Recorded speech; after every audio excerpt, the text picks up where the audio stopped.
भागने का आखिरी मौका सामने है, आराम से भागने का आखिरी मौका सामने है। अब वो भाग रहे हैं और कह रहे हैं कि हां मैं बांग्लादेशी हूं, था, मैं घुसपैठिया हूं, मुझे आराम से मेरे देश तक पहुंचा। डेमोग्राफी डिवीजन सुनकर लोगों को लगता था कि ये क्या बवाल है, क्या बात है, क्या बात कर रहे हैं आप लोग, ऐसा हो सकता है क्या, डेमोग्राफी बदल जाएगा। लेकिन पिछले 70 सालों में इसने देश का सामाजिक, राजनीतिक और आर्थिक मिजाज बदल कर रख दिया। बॉस, सरकारों ने सेकुलरिज्म के नाम पर राष्ट्रीय सुरक्षा से गंभीर समझौता किया और देश की डेमोग्राफी खतरनाक होने लगी, खासकर बॉर्डर के इलाकों की। उसके बाद मोदी शाह एक्शन मोड में आए। अब डेमोग्राफी चेंज को लेकर हाई लेवल कमेटी बनाई गई है, तो दूसरी तरफ बंगाल, बिहार से लेकर राजस्थान और गुजरात तक बॉर्डर सिक्योरिटी को अभेद्य बनाया जा रहा है।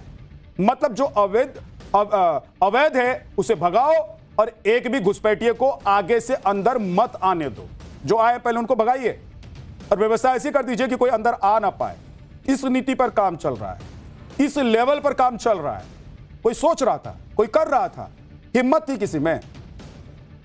सबसे पेंडिंग काम बंगाल में था, जहां 15 साल से इस घुसपैठ को मानने से लोग इनकार करते रहे थे। और लोग क्या, विपक्षी पार्टियां इनकार, वो लोग इनकार कर रहे थे जिनका ये वोट बैंक बने हुए थे। अब जो बंगाल में 15 साल में नहीं हुआ, वो 15 दिन में हो गया। बॉस देखिए, भारत बांग्लादेश बॉर्डर पर बचे हुए हिस्से में फेंसिंग लगाने का काम फिर से शुरू हो गया है। अवैध बांग्लादेशियों को पकड़कर होल्डिंग सेंटर में पहुंचाया जा रहा है। घुसपैठियों को खदेड़ने के लिए डिटेक्ट, डिलीट और डिपोर्ट पॉलिसी लागू कर दी गई है। पीएम मोदी का मैसेज क्लियर है कि देश में जो डेमोग्राफी डिवीजन हो रहा है उस पर अब सिर्फ रिपोर्ट नहीं आएगी, बल्कि उस पर एक्शन भी होगा। इसके लिए बिहार में काम हो रहा है, बंगाल में भी ग्राउंड पर एक्शन दिखाई दे रहा है। यूपी के सीएम योगी ने इस टास्क को पहले ही पूरा कर दिया। अमित शाह ने क्या एक्शन प्लान बनाया है, आज वो आपको बताने हैं।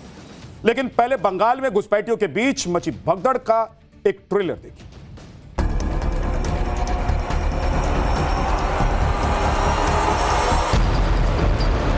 पहले तो वोटर लिस्ट में डिटेक्ट हो गया, उसका बाद वोटर लिस्ट में डिलीट हो गया,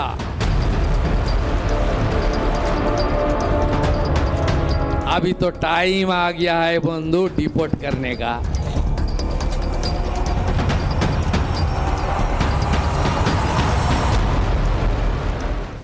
सरकार अगर सख्त हो तो कानून तोड़ने वालों में कितना डर होता है, उसकी तस्वीरें पश्चिम बंगाल के उत्तर 24 परगना से सामने आ रही है। सैकड़ों परिवार अपना सामान लेकर बॉर्डर पर पहुंच रहे हैं। वो लोग हैं जो अवैध रूप से भारत में रह रहे थे। इनमें से ज्यादातर लोगों ने आधार कार्ड और वोटर कार्ड भी बना लिए थे। लेकिन अब ऐसा नहीं चलेगा, क्योंकि घुसपैठ करने वालों को भी समझ में आ गया है कि अब संरक्षण देने वाला कोई नहीं बचा हुआ है। कल सीएम शुभेंदु अधिकारी ने भी साफ कर दिया था कि भागना तो है ही और भागना तो पड़ेगा ही।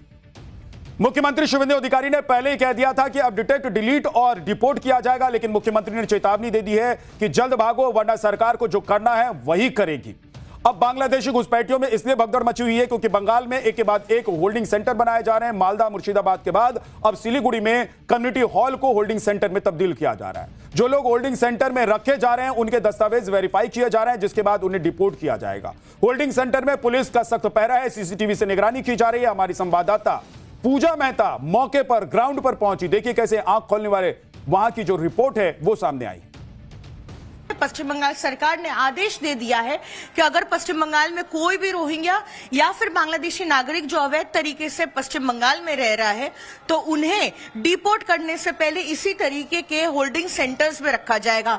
हमारी मौजूदगी फिलहाल मुर्शिदाबाद के उसी होल्डिंग सेंटर के अंदर है और इसी 3rd फ्लोर में जो है होल्डिंग सेंटर बनाया गया है। और आप देखिए यहाँ पर बैरिकेड है, रिस्ट्रिक्टेड एरिया जो है लिखा हुआ है, पुलिसकर्मी यहाँ पर मौजूद है और ऊपर किसी को भी जाने की अनुमति नहीं है। आप देखिए यहाँ पर और भी पुलिसकर्मी आपको दिखेंगे, क्योंकि ये रेस्ट्रिक्टेड एरिया है तो किसी को भी ऊपर जाने की परमिशन नहीं है। लेकिन कुल मिलाकर पुलिस की तरफ से कहा जा रहा है कि 19 लोग हैं, जिसमें महिला, पुरुष, बच्चे, जिनको इन होल्डिंग सेंटर में रखा गया है। सारे के सारे जो है बांग्लादेशी नागरिक हैं और उन्हें मुर्शिदाबाद के किसी न किसी इलाके से गिरफ्तार किया गया है। आपको बताते हैं कि यहाँ पर पुलिस के अलावा भी एक मेडिकल टीम है जो उनका ध्यान रखेगी और साथ ही टॉयलेट से लेकर पीने के पानी तक और साथ ही खाने पीने का तमाम इंतजाम यहाँ पर किया गया है। एक तरफ जहां पश्चिम बंगाल के अंदर डिटेक्ट और डिलीट का काम चल रहा है, वहीं पर दूसरी तरफ डिपोर्ट और ब्लॉक की पॉलिसी के तहत बॉर्डर पर बाड़ लगाने का काम भी जारी है। दरअसल घुसपैठ को स्थायी रूप से रोकने के लिए कड़े और बड़े कदम उठाए जा रहे हैं। पहले फेज में 27 किलोमीटर जमीन का मालिकाना हक सीधे तौर पर बीएसएफ को सौंप दिया गया है। बांग्लादेश बॉर्डर इलाके में फेंसिंग यानी कि बाड़ लगाने के लिए 43 एकड़ जमीन बीएसएफ को दी गई। भारत की बांग्लादेश से 4097 किलोमीटर की सीमा लगती है। इसमें पश्चिम बंगाल से 2217 किलोमीटर का बॉर्डर लगता है। इसमें 1600 किलोमीटर पर पहले ही बाड़ लगाई जा चुकी है, लेकिन पिछली ममता सरकार के ढुलमुल रवैये और भूमि अधिग्रहण न होने के फैसले की वजह से लगभग 550 किलोमीटर का हिस्सा खुला रह गया था, जिसे अब शुभेंदु सरकार बंद कर रही है। इसमें भी कुछ हिस्सा ऐसा भी है जिनकी जो बाड़बंदी है वो नहीं हो सकती है। वो बेहद दलदल वाला इलाका है और दलदली जमीन है, लेकिन जहां यह काम हो सकता था वहां पर युद्ध स्तर पर काम शुरू हो चुका है। देखिए कि जलपाईगुड़ी के चांगरा बांधा में फेंसिंग लगाने का काम शुरू कर दिया गया है। यहां पर पिलर की मार्किंग की जा रही है। बताया जा रहा है कि यहां पर फेंसिंग में जेवर वायर होंगे, यानी तार में बिजली का करंट भी दौड़ेगा। और इसी तरह से कूच बिहार में भी बॉर्डर एरिया में नाप जोख शुरू की जा चुकी है। स्थानीय लोगों को भी फेंसिंग के काम में खुशी नजर आ रही है। उनके दिल में और दिमाग में खुशी इस वक्त तैर रही है। भाई सब परेशान थे ना, आपको मालूम ही है। आधी रात में घर में चोरी हो जाती थी और चोरी करने वाला कहां चला जाता था पता ही नहीं चलता था। मवेशी खोलकर ले जाते थे, क्राइम करके भाग जाते थे। अब ये सब बंद हो जाएगा तो लोग खुश नहीं होंगे क्या?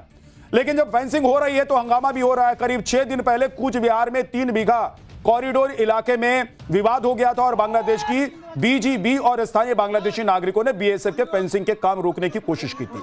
विजुअल ऐसे आए कि लाठी भाला लेकर बांग्लादेशी आ गए थे, लेकिन इन्हें समझना चाहिए कि एक तो कोई इलीगल काम नहीं हो रहा है और दूसरा लाठी भाला से डरने वाला टाइम अब रहा नहीं है। भाई अपनी जान बचाओ, ये बीएसएफ वालों को फ्री हैंड है। देश की सुरक्षा के सामने कोई आएगा उसे ठोक दिया जाएगा और इसीलिए शांति से जो हो रहा है उसे होने दो, ज्यादा बदमाशी मत करो। हालांकि बीएसएफ ने पूरे मामले को संभाल लिया और अब दोबारा इस इलाके में फेंसिंग लगाने का काम शुरू कर दिया गया है। 3 बीघा कॉरिडोर इलाके में हमारे संवाददाता की एक रिपोर्ट आप देखिए। ये जो पूरा हिस्सा आप देख रहे हैं ये पूरा अनफेंस्ड इलाका है। ये पूरा आप देखें, ये पूरा बॉर्डर जो है ये पूरा एक तरीके से हम कहें तो बीएसएफ यहाँ पर लगातार चौकसी करती है। और जो सामने आप पिलर देख रहे हैं ये दरअसल वो 0 पॉइंट है, उसके बाद से पूरा बांग्लादेश का जो हिस्सा है वो शुरू हो जाता है। आप सोचिए कितनी आसानी होती होगी बांग्लादेश के लोगों को यहाँ पर आने के लिए, इलीगल लोगों को यहाँ पे आने के लिए। आप भी यही रहते हैं? हम तो एक ही घर है, भैया है। भाई है तो ये जमीन पहले क्यों नहीं दिया जा रहा था? आप लोग दे रहे हैं, ये बांग्लादेश का हिस्सा है आगे चल के। नहीं तो इंडिया है, जो थोड़ा देर वो बाद में वो बाजार का उधर वो बांग्लादेश है। तो वहाँ से लोग आते हैं यहाँ पे? इधर तो पहले जाना आना का था, बैरिकेड नहीं था जब। अभी तो जो बैरिकेड बना है वो माने रेडीमेड, हाँ अभी तो थोड़ा बंद हो गया।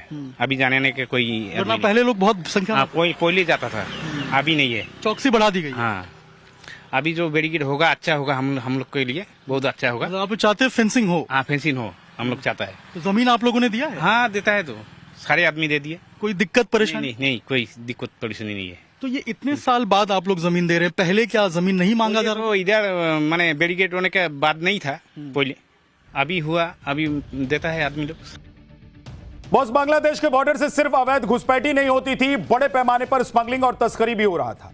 अभी बकरीद पर एक जानवर उधर टप जाता तो उसकी कीमत दोगुनी हो जाती, लेकिन अब पिन ड्रॉप साइलेंस है। आप देखिए कि पश्चिम बंगाल में बांग्लादेश से सबसे ज्यादा घुसपैठ मालदा और मुर्शिदाबाद के रास्ते होती है। यहां की नदी घाटियों और खुले इलाकों का इस्तेमाल अवैध रूप से सीमा पार करने के लिए किया जाता रहा है। इसके अलावा उत्तर 24 परगना, नादिया और दक्षिण दिनाजपुर भी संवेदनशील इलाके माने जाते हैं। इन जिलों में अंतरराष्ट्रीय सीमा घनी आबादी वाले क्षेत्रों और बाजारों से होकर गुजरती है और यही वजह है लगातार हो रही घुसपैठ का असर यह हुआ कि बंगाल सहित कई प्रदेशों में डेमोग्राफी भी बदल गई। आप केंद्र सरकार ने देखिए कि केंद्र सरकार की तरफ से जो बातें कही जा रही थी उसमें लोग कह रहे थे कि झूठे मुट्ठे में सब चल रहा है, झूठे मुट्ठे में चल रहा था। अब केंद्र सरकार ने देश की आबादी में हो रहे इस असामान्य बदलाव की स्टडी के लिए हाई लेवल कमेटी का गठन कर दिया, क्योंकि बहुत जरूरी हो गया था ये। इस हाई लेवल कमेटी की घोषणा पीएम मोदी ने 15 अगस्त 2025 को लाल किले से की थी, आपको याद होगा। यह कमेटी पता लगाएगी कि कहां आबादी अचानक बहुत ज्यादा बढ़ गई है।